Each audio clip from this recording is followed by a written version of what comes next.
So yun guys, bumili tayo ng sorbetes. Yan. Yung sorbetes sa amin guys, special. Pan yan, pan. Yan, burger pan. Yan, tapos yan o. Kita nyo yan.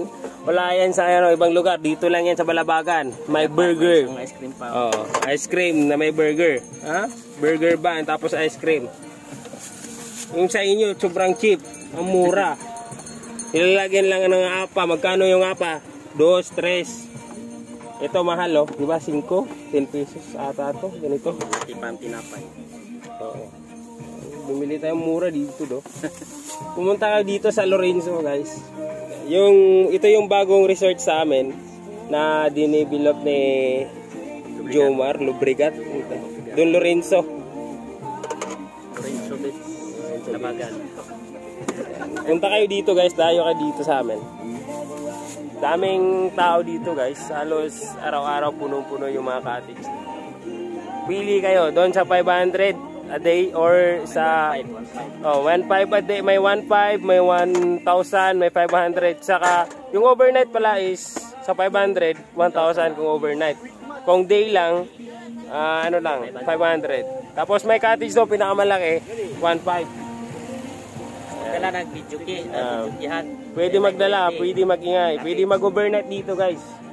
Tapos may dito sa may tinatawag na barangay guys, 20 pesos entrance per person. Pag walang cottage. Pero free to may kaano dito, may mga table naman sa kupuan. Salamat. Salamat ha. Salamat. Ito yan. Thank you. Ito yung binili natin guys, 5.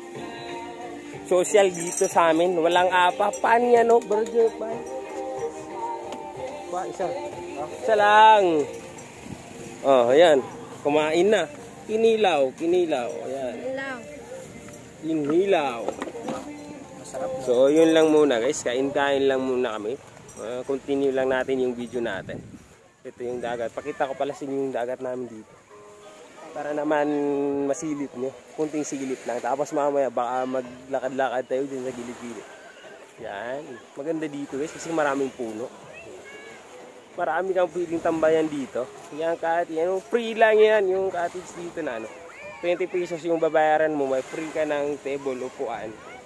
Tsaka gusto mo naman yung may cottage na medyo social doon sa dulo. Sa unang entrance, 500 a day.